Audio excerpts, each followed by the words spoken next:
Okay guys, I wanted to make a video in response to this video right here, which is Jordan B. Peterson smashes the world record for word salad.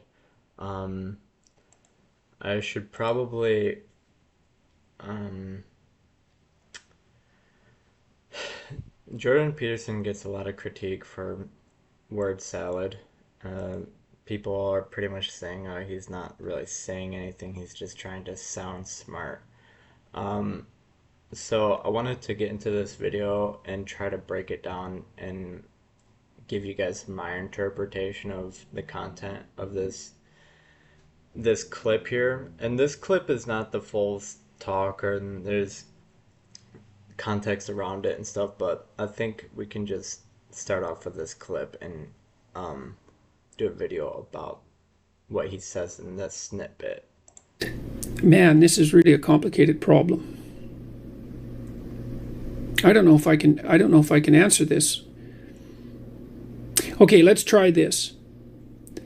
God, it's been years since I thought about this and wrote about it, so we'll see how I can do.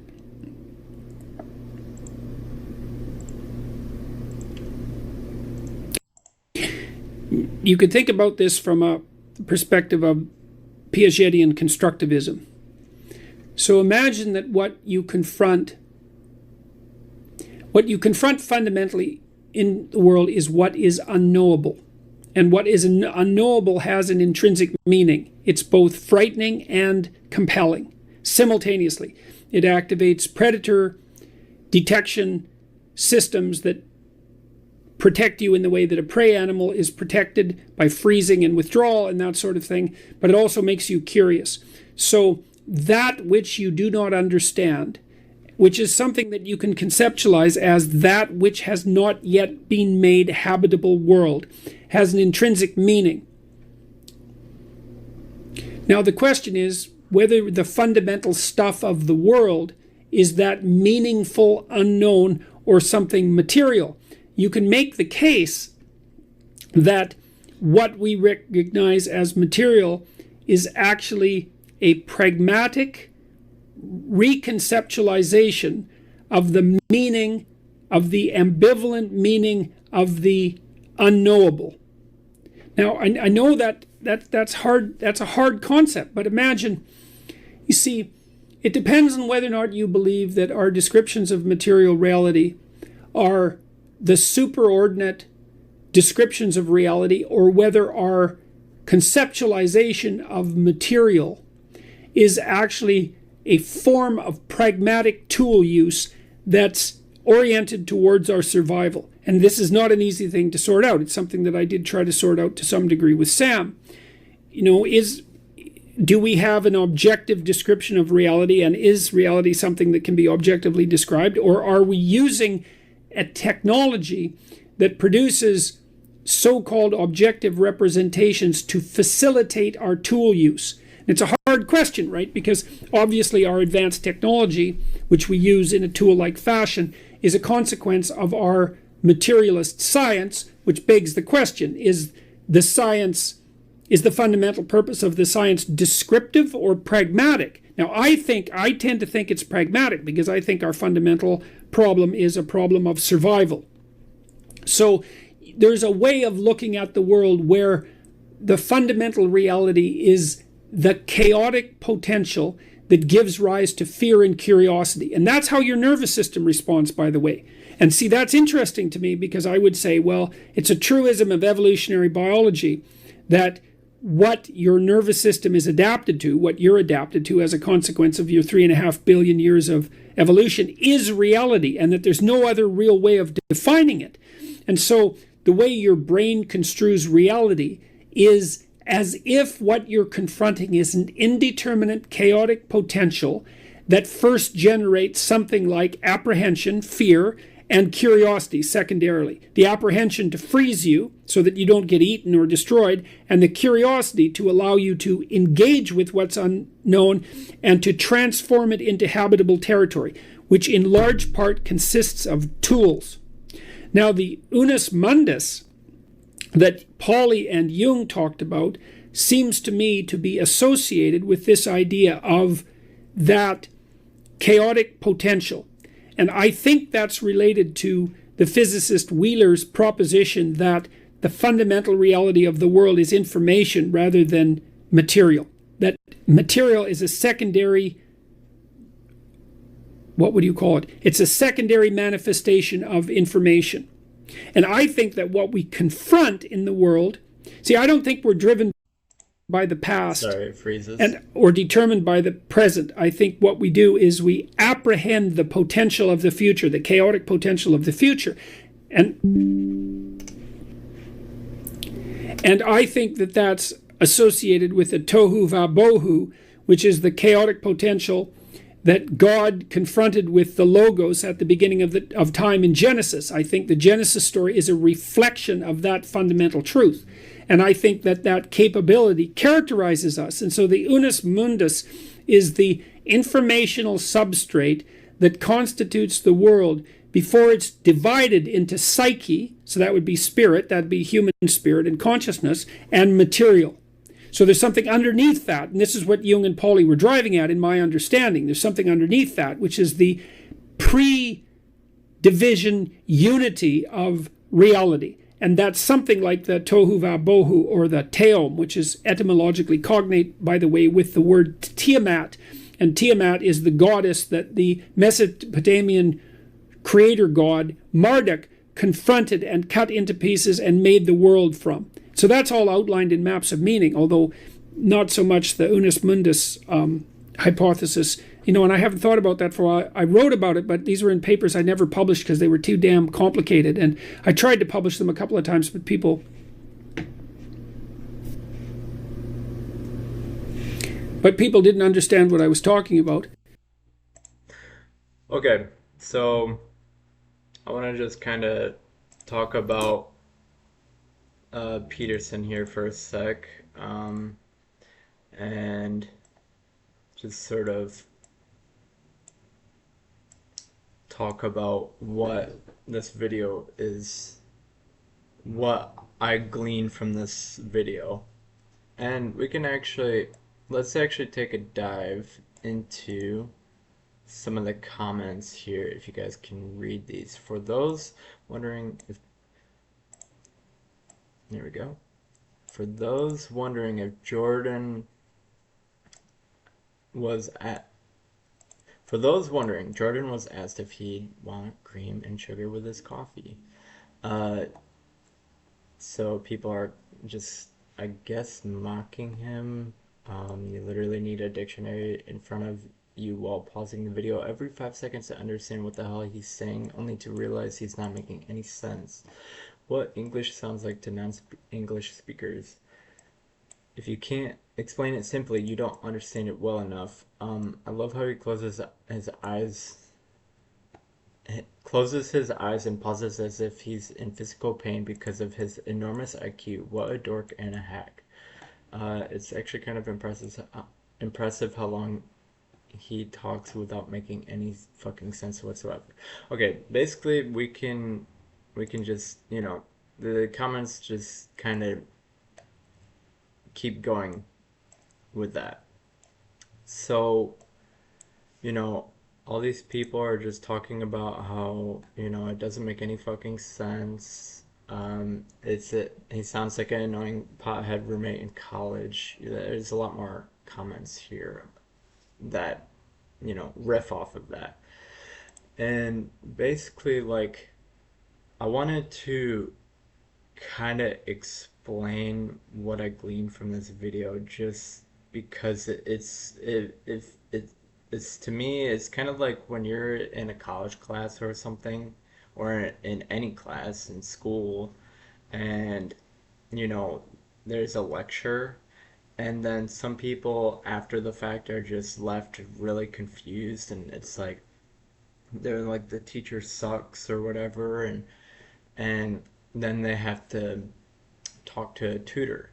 And I don't want to claim to be an expert on all this stuff, because I mean, it's not graded, but like, I wanted to kind of explain it like a tutor would to someone who didn't quite get the content or whatever, So Jordan Peterson, I've read some of his books, not all of them. What Jordan Peterson tends to do is he tends to take concepts from other thinkers, other people's works, and he tries to stack them upon each other to try to make them into a cohesive sort of narrative or explanation of something, to sort of try to explain something. So basically, what he's talking about here, I don't know, the depths of Piaget or even Carl Jung. I know some stuff about them, but I haven't, I am not as well read into these people as Jordan seems to be. And, but I can understand he's trying to make these concepts stack. And to me, it's like he's trying to explain sort of this idea that it's like, is, is the world really construed of like, um, is a table really a table? Or did humans just come up with this term? Is there really even a word for these material objects? Or do humans just kind of slap labels upon them? Are they intrinsically what is it intrinsically what that is, or do people um, just slap labels onto them? And I think that's kind of what he's getting at with whether or not things are actually things or if it's information. And I think what he's getting at uh, is the world construed of meaning or is it construed of inanimate objects? And when he's talking about the unknowable, think I think he kind of I would say unknowable is unknowable is quite a word to use, but I mean it's likely knowable. Um, I would think that um, it is formally unknown but can become known, and so that's my thought that I want to bring here is that like we can try to understand things like objects and we can construe a meaning from them. And Jordan is talking about, do we look at things in their sort of, um, do we look at things in a utilitarian sort of view? Is it sort of like we look at a table and it's just a flat surface that we can write on or put things on top of? And he, he's just trying to comprehend, I feel like the perceptual um how we perceive the world, and he's really taken it to a point of like almost archetypal where it's like he's really trying to get into the foundation or really trying to get to the heart in which how we perceive. And um, so and and it's people are saying what he's talking about is word salad, but I mean it's when you see a hammer, is the hammer just in a meaningless object, or do you see a hammer as something that you can utilize? And and I think basically it's a dichotomy of like meaning or something where it's like there's a use value that can be perhaps attained or perceived, and the way in which people see the world can um, people are going to see different utility in different things. And so one person might see a table as just a pile of wood, another person might see it as a historical piece. Uh, so it might have a narrative element to it, the historical significance, a story behind it. Some people might see a table as something that, as a utilitarian um, object or tool. So it's like a table is something, a workbench or like a flat surface for an artist to draw upon or something, or to paint a canvas, or and it's just like um,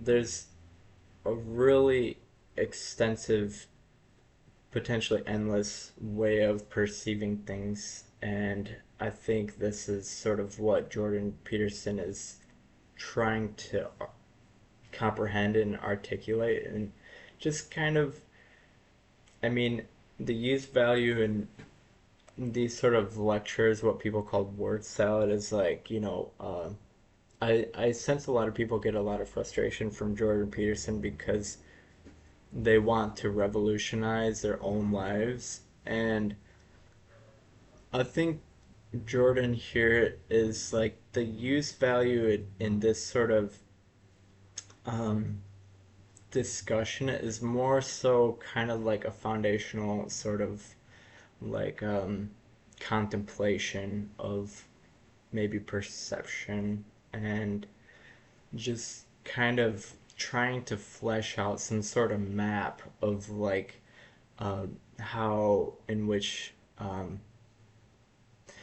of like a map of, say, how people might map like the brain or something like that. Jordan is he his in his book Maps of Meaning and his lectures of the Maps of Meaning is like he's Jordan tries to create sort of psychic maps in which we perceive the world, and he talks about chaos and order and the unknown and the known, and as maps. So people, in these comments, they get a hold of this map. They get a hold of this map here as we look again. They get a hold of this map, and so they, um, apologies if my camera. Okay, let's find a good one further down. Um,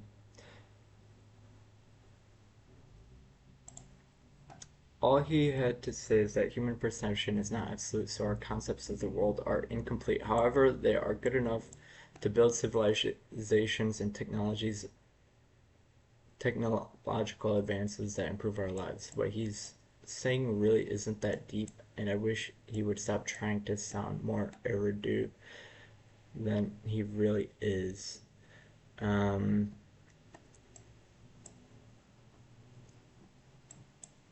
so I mean, yeah, I mean, I can kind of agree with what this person is saying here. I mean, it's like, but I mean, so I feel like Jordan is trying to be sort of groundbreaking here in his thought, because I mean, the people he takes influence from are groundbreaking in a sense, at least like at least that's how he understands it, and I can kind of understand as well. You think I Carl Jung and people who would kind of map out sort of the structure of like stories and stuff. I mean, you take like uh I mean, there's Carl Jung, there's Hero of a Thousand Faces. I forget the name of that artist, but people that try to study mythological stories or stories from throughout history, and to try to like to map it out into like commonalities and find structure that is um,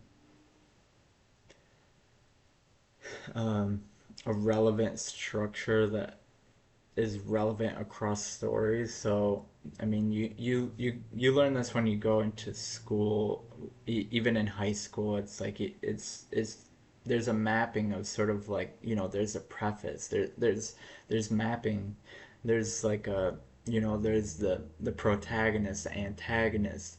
And I feel like Jordan is just really, he's trying to be a frontier thinker, and he's in understanding of kind of new maps, or discovering sort of intricate, or I mean intrinsic sort of like, um, perhaps structure, uh, and and I can understand what he's actually kind of getting at, um, especially when he talks about the unknown and chaos, because going it's sort of like, the hero story is like the hero ventures out into the darkness, the hero ventures out to go slay the dragon, and to attain to slay the dragon and get gold. And so he's talking about this narrative sort of structure as a foundational structure of actual reality outside of storytelling or like mythology and stuff, but as a sort of, of reality in which we actually exist in.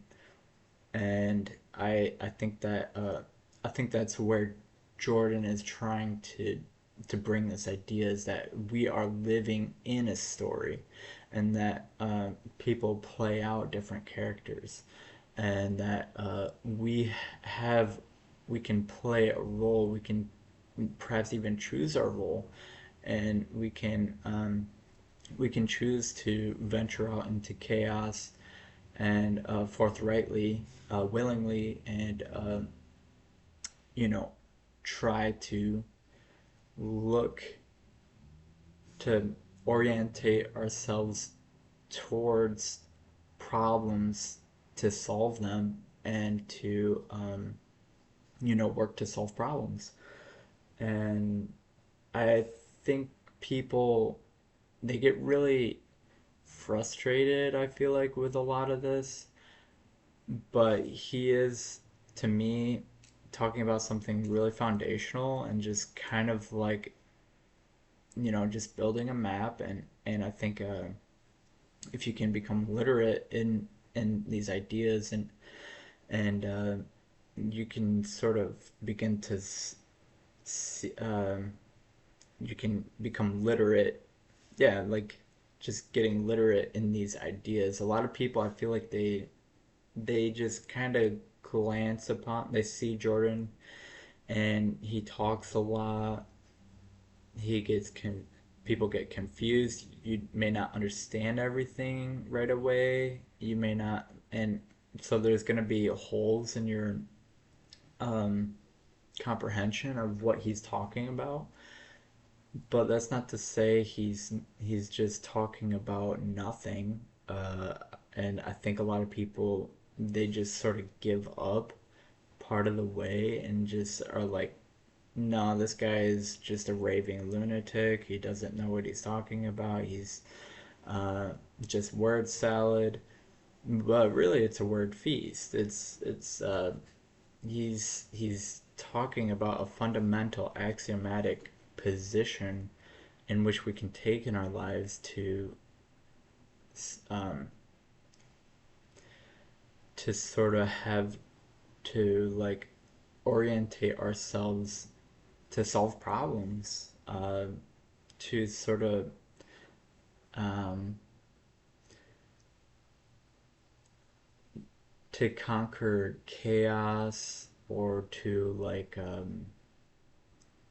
and there's many forms of it. There's psychological, there's, historic, there's, mathematic, there, in many different realms. And he's just giving people the sword of, you know to put it in kind of a literary way, like in a book or something. It's like he's giving people the flaming sword, uh, to go off on their own adventures.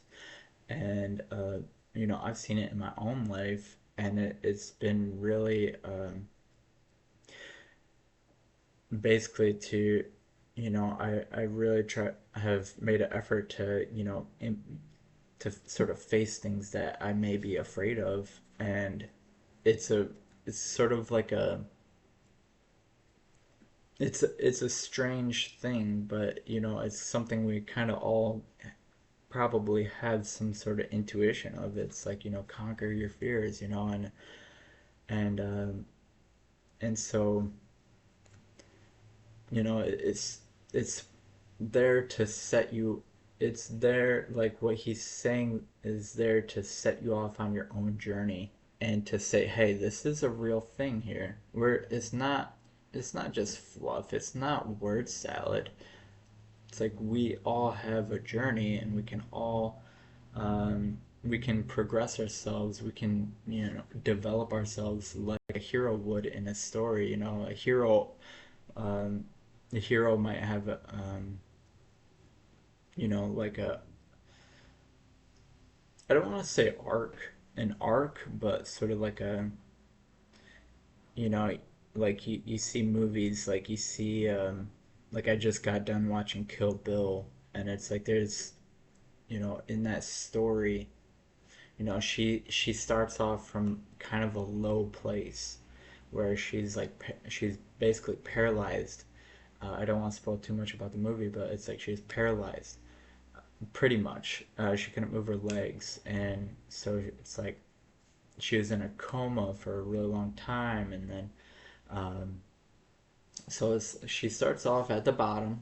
I mean, she does have previous experience, whatever, but it's like she develops herself upwards, and it goes off to face the dragon or whatever, and it goes off on sort of a hero's journey. And and we can do this in our own lives, not to say, to emulate Uma Thurman in that movie, but um, there's like ways in which we can do that, and it's it just has to deal with goals, and um, doing what it takes to make progress towards those goals, and to just aim upwards. And it does sort of like, it's like, there's so many people that just take um this perspective with Jordan Peterson, like, oh, he's just crazy, he's talking about nothing, he's just trying to sound smart. But I think he's on the money. I think he's really on the money with a lot of stuff. I know in my own personal life, I've been on uphill battles, and just sort of like trying to like improve myself, and I have noticed actual improvements in myself. I've been able to lose weight before. I've been able to progress in running. I've been able to progress in uh, reading. I've been able to progress in, like, even like being able to like listen to more music, listen to new music that I normally don't even like. I actually make it a point to listen to music I don't like now. I try to, and gaining that, trying to orientate myself in such a way to where I can do it, and being able to do things that I previously couldn't do. And so it's like, I know from personal experience that it's like Jordan is talking about real things, you know, um, the whole clean your room thing. I mean, the room I'm in right now, it's not about having a perfectly clean room. It's about, you look at one thing, you scan your room, and you just think of like, what is one thing in this room or in this house, or whatever, that is like, that you can work on. Maybe you have like a bookshelf. Maybe that bookshelf can be transformed into money or something, or like maybe that bookshelf is stuff you haven't read, or like, and it's like that to me is what clean your room signifies to me. It's not so much about having a clean room, but a clean room is important. It's more so about kind of developing yourself in a way to kind of a dirty room is basically a small dragon. So a dirty room is basically like it's a bunch of little dragons even. It's a bunch of little problems. And it's like um, we can confront our own problems, and we can put a dent in we can progress, and we can shovel the snow, and even or do something. And there's many, shoveling snow or whatever. It's almost an analogy. It's like um, maybe maybe maybe there's some sort of personal relationship thing that is like um, maybe maybe uh, maybe you look back on a time of like high stress or something, and you think about it, and you learn to kind of keep your calm, and you sift through past chaos or whatever, and um, you can slowly um, you can focus on improving things in the past, and like um, just even one part at a time, one little piece at a time. And like um and yeah, I mean, so it's like people get frustrated with the utility of what Jordan says, but it's almost, to me, it's like I he's talking about the most, like, there he's talking about like it's almost, it's people struggle to understand the utility in what he has to say, and I feel like what he has to say provides a lot of utility, and um, it's almost inexplicable. So I just wanted to leave it at that. I hope I made this sort of easier to understand for some people. I hope maybe some people were able to glean something from it, and maybe understand Jordan a little bit more, or even get the curiosity to be like, hey, maybe I'll give him another chance. Maybe I'll listen to something he has to say in a different view, or like whatever. And so yeah, um, that's what I have to say about this. Thank you guys for watching. I hope this video came out in decent quality. Let me give me feedback in the comments. Thank you guys so much. Um, Here's to my first video of this sort of type. Thank you guys. Peace.